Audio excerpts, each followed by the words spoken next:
চেহারাটার দিকে তাকিয়ে দেখো, দাড়িগুলো পেকে গেছে, মুখগুলো সব পড়ে গেছে, কালো শিলা হয়ে গেছে, রোগা দুর্বল হয়ে গেছে। এ শোনা ছেলেরা বাবারা, এই বাপ এমনি এমনি হয়নি গো। নিজেদের যৌবন গুলোকে, নিজেদের তাকত গুলোকে, নিজেদের মেহনত গুলোকে, নিজেদের সুন্দর জীবন গুলোকে তোমার আমার ভবিষ্যতের জন্য তারা লাগিয়ে দিয়েছে। আমি আমার আব্বা জানের কথা বলি, আমার আব্বা জান আজ যে কষ্ট করে তার তুলনা দেওয়া যাবে না। আমি আমার আব্বা জানের জিন্দগিটা দেখেছি। এ ছেলেরা এক নবীর খানদানের সন্তান হয়ে 40-50 বছর ধরে দিন ইসলামের প্রচার করে বেড়ায়, উপর বাংলাতে যায়, এপার বাংলাতে যায়। এই গরমের মধ্যে দিয়ে এমন করে সেই পুরাতন গাড়ি নিয়ে ঘুরে ঘুরে বেড়ায়, ঘেমে নিয়ে যায়, কত বছর ঘুরে ঘুরে বেড়ায়। সেজন্যে আল্লাহ খুশি করে নিজের বাচ্চাদের মুখে আহার দিবার ওসিলাও রয়েছে এবং নিজের বাচ্চাদের ভবিষ্যতের জন্য আপনাদেরকে বলে দিয়ে যায়, পৃথিবীতে যত পাপ আছে প্রতিটা পাপ তার বাচ্চা তুমি সৎ কল্যাণ দেখতে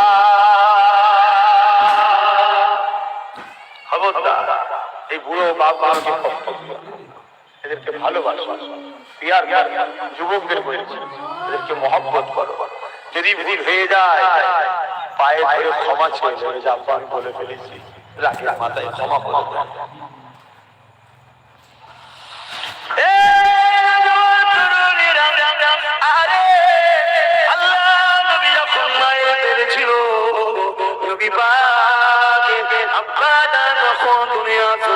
চলে গিয়েছিল এই নবী আমার বলেছে, এ বিশ্বে যুবকেরা, এ বিশ্বে মানুষেরা, বাবারা যে কত কষ্ট আমি মুহাম্মদ সেটা বুঝি।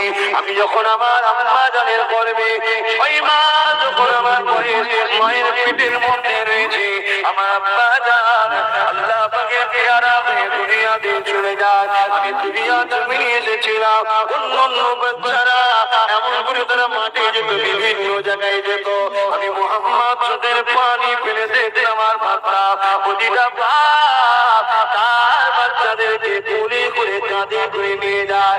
বাপটাকে দেখে প্রতিটা বাচ্চাগুলো ছুটিয়ে ছুটে গিয়ে আব্বা জান বলে জড়িয়ে ধরে, বাপ তাদেরকে কোলে নিয়ে চুমা দেয়। কিন্তু আমি মুহাম্মদ দাঁড়িয়ে দাঁড়িয়ে চোখে পানি ফেলে কাঁদি, কেননা আমার আব্বা জান দুনিয়া তুমি না। আমি মুহাম্মদকে কোনদিন বাবা মুহাম্মদ বলে ডাকেনি, আমাকে কোনদিন কোলে তুলেনি, আমাকে কোনদিন আগত এনে চুমা দেয়নি। এ যুবকেরা, ছায়া যাচ্ছে, ছায়ার মজা বোঝা যায় না। বট গাছের না, তোমার বাড়ির কোণে যদি পড়ে থাকে কিনে রেখে দেবে, ওটা তোমার জন্য বট গাছ হয়ে রয়েছে। নিজের জিন্দগিটাকে তোমার জন্য লাগিয়ে দিয়েছে গো।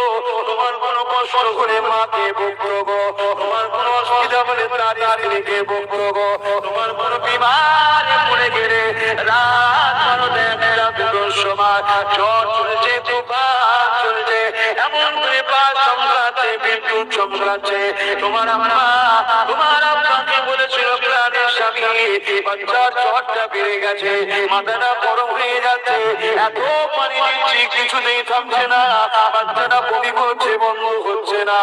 আমার প্রাণের স্বামী একটুখানি আপনি চান ডাক্তার ডেকে নিয়ে আসে।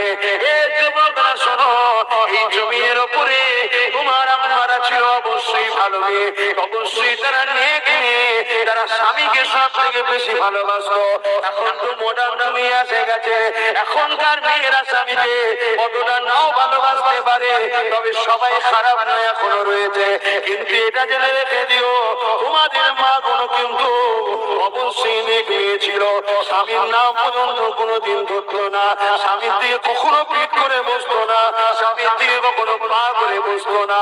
স্বামী বাড়িতে এলে আগে গিলাসে পানি নিয়ে দাঁড়িয়ে থাকতো, বিরানের স্বামীকে এত খেদমত করতো। ওই বিরানের স্বামী দেখো, তোমার মা কিন্তু তোমার জন্য রাত দিনে ছেড়ে দিয়েছিল। আমার স্বামীটা বিপদে পড়বে কিনা, সাপে কেমড়ে নেবে কিনা, ঘরে কাছে চাল ভেঙে পড়বে কিনা, পাঁচ মাথায় পড়বে কিনা, কিছুই ভাবেনি। বাচ্চার জন্য কি ত্যাগ স্বীকার করেছে ভেবে দেখো। আর তোমার আব্বা যান লাইট ছিল না গো বাপ, তখন লন্ঠনকে হাতে করে নিয়ে ওই ছাতাও ছিল ছিঁড়া ফাটা, ওই নিয়ে টুক টুক টুক টুক করে বেরিয়ে গেছে। ধমকা একটা হাওয়া মেরেছে, ছাতাটা উড়ে চলে গেছে। ভিজে ভিজে ভিজে ভিজে সোনার বাচ্চা চললে ডাক্তারকে ডেকে এনেছে। ডাক্তার সারা দেয়নি, দরজা ঘুরে বসে রয়েছে।